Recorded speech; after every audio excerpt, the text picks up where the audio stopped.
Ang pakilala ni Francis Leo Marcos sa sarili niya ay isa daw siyang malaking negosyante at isang philanthropist. Isang mayamang tao na bumabahagi sa kanyang pera upang makatulong sa kapwa-tao. Sabi niya, chairman daw siya ng Marcos Group of Companies. At ayon sa kanyang press release, ang kanyang net worth ay mahigit $25 million. Kung sa Philippine peso, 1,250,000,000 piso. 1,250,000,000 pesos. Pinapalabas niya na anak daw siya ng yumaong si Dr. Pacifico Marcos, kapatid ng yumaong Presidente Ferdinand Edelin Marcos. Kung tatanggapin natin ang kanyang press release, galing sa pamilya Marcos ang kanyang yaman. Hindi po mahirap ito na isiwalat na isang malaking kasinungalingan. Kahit isang patak ng dugo ng Marcos, hindi ito dumadaloy sa kanyang mga ugat. Ang tunay niyang pangalan ay si Norman Mangusin. Bogus ang pagkatao na ipinapakilala niya sa Facebook at YouTube. Isang budol-budol operator na matagal nang nabisto sa kanyang panloloko. Successful businessman daw siya. Ano ang negosyo niya? Hanggang ngayon, wala pa siyang ipinapakita na corporate headquarters ng kanyang negosyo. Hinanap ko sa Google, zero. Mga kaso ng estafa ang nakita ko. Pero kahit isang mention sa Google tungkol sa kanyang negosyo, wala. Lumalabas lang ang mga press release ni Francis Leo Marcos. In the field of business, hindi mo pwedeng itago ang mga ginagawa ng kumpanya mo. May mga negosyanteng low profile. Pero pag malaki yung negosyo mo, talagang lalabas yan sa public knowledge. At ang Google search ang pinakamabilis at epektibong paraan upang mahanap ang isang impormasyon sa internet. Kung totoong negosyante siya, ano ang linya ng kanyang negosyo? Ano ang mga produkto niya? Bangko? Insurance? Real estate? Gasolinahan? Supermarket? Manufacturing? O baka sari-sari store? Hay nako, Francis Leo Marcos, aka Norman Mangusin. Akala mo talaga, maniniwala na lang ang tao sa lahat na sinasabi mong katarantaduhan. Alam nyo kasi, walang bilyonaryo na biglang umabot sa ganong kayaman. Hindi po yan maaring itago kung saan ka nag-umpisa.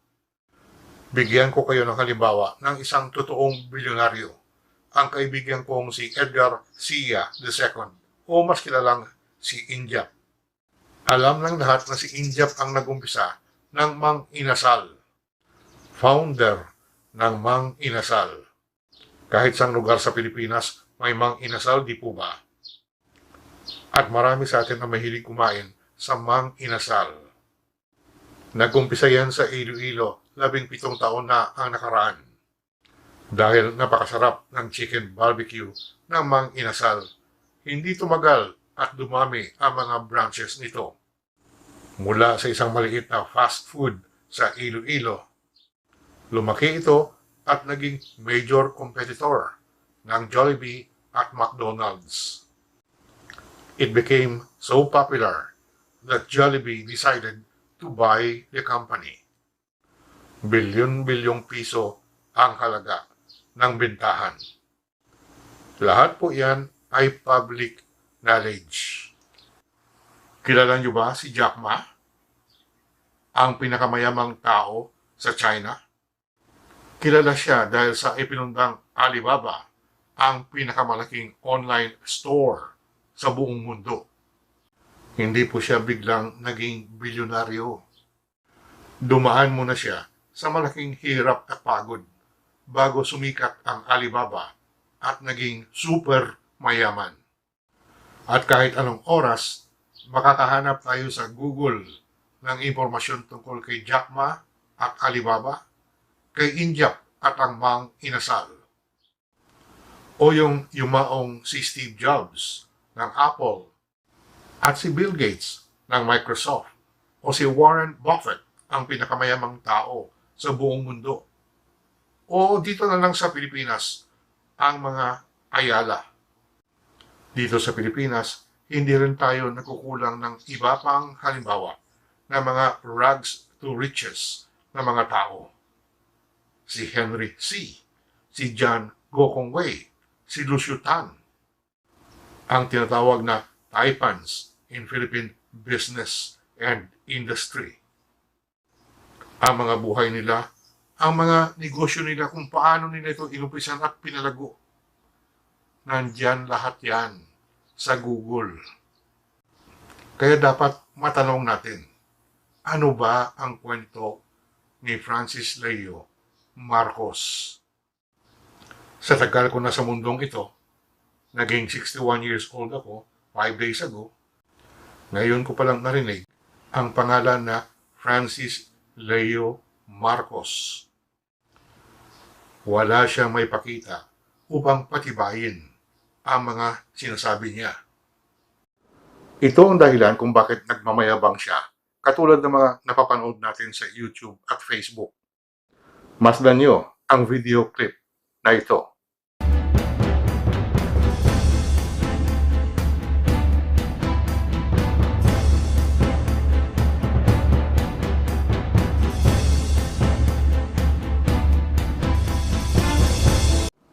Napansin niyo ba ang mga galaw ng kanyang mga kamay?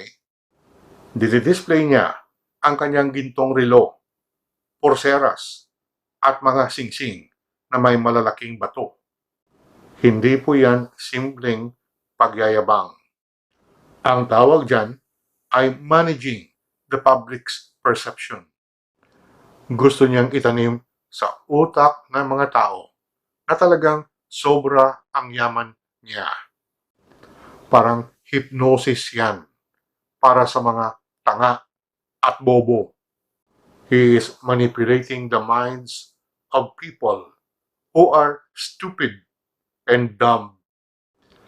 Inaatake niya ang subconscious mind ng mga tao na maaari din silang magkaroon ng ganung yaman kung sumunod sila kay Francis Leo Marcos. Pinapaasa niya ang mga bobo at tanga na maaari din silang yumaman katulad niya kung sumunod sila sa lahat na sinasabi niya. Kaya marami ang naniwala sa kanya.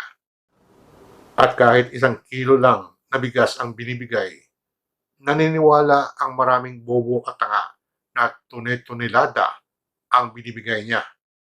Na mind conditioning na kasi ang mga supporters niya. Gullible pa rin ang maraming Pilipino. Mabilis nilang tinatanggap bilang katotohanan ang napakaliwanag na panloloko.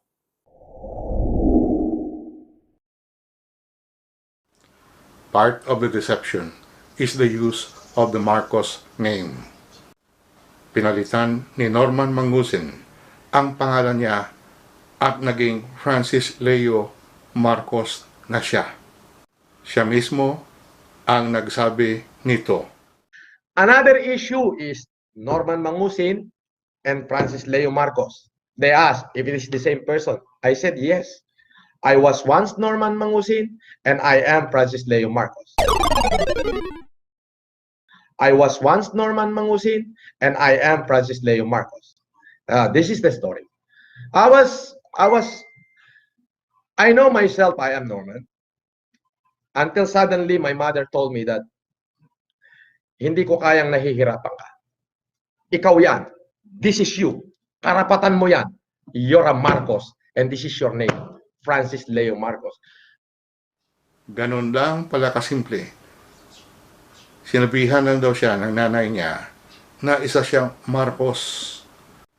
at isang birthright na tinatawag na maging mayaman din siya katulad ng mga Marcos. Ang problema, wala naman siyang hinahawakang yaman. Kaya napakaraming mga tanong tungkol sa buhay ni Francis Leo Marcos. Saan siya nagmula? Saan ba siya nag-aral ng kanyang elementarya? Sino ba ang kanyang mga magulang? Sino ang kanyang mga kapatid o kamag-anak? Hindi niyo ba napansin na wala siyang ipinapakita ng mga pictures ng kanyang pagkabata? O kahit isang larawan lang na kasama niya ang kanyang tatay at nanay? Tayong mga Pilipino ay napakalapit sa ating mga magulang. Kahit matanda na sila, hindi natin sila iniiwanan. Kung sila man ay kumabilang buhay na, we still cherish their memories. Patuloy natin na ipinapakita ang ating pagmahal sa kanila.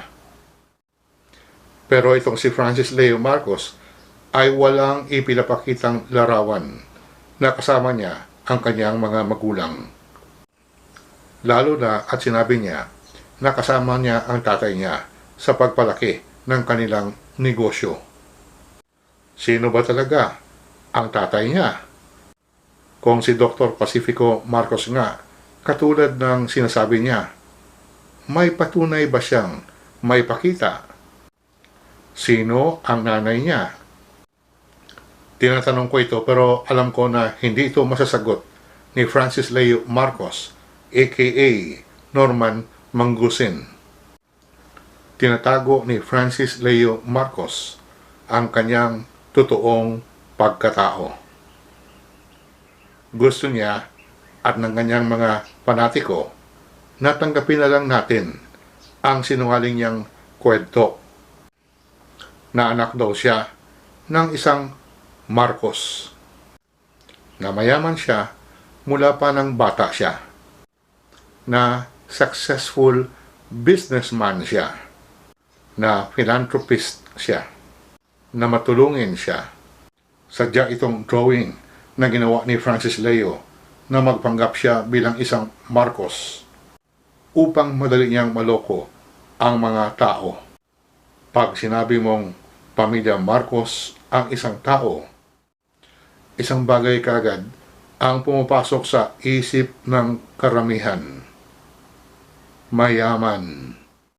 At pumapasok sa isip ng mga bobo at tanga na kung siya ay isang Marcos, baka sakali ibabahagi niya ang kayamanan ng mga Marcos sa kanila. Diyan magaling si Francis Leo. This is a weakness in the minds of the masses that he knows to be vulnerable. Give the people false hopes that they too could get a share of the wealth. And he, Francis Leo Marcos, will give it to them. Iyan ang dahilan kung bakit siya nagpapanggap na isang pilantropo.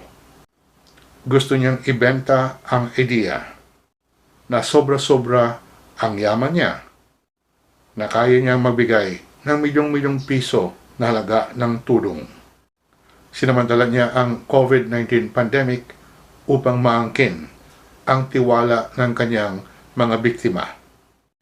Pinapakalat niya ang imahen na siya ay mabait at matulungin.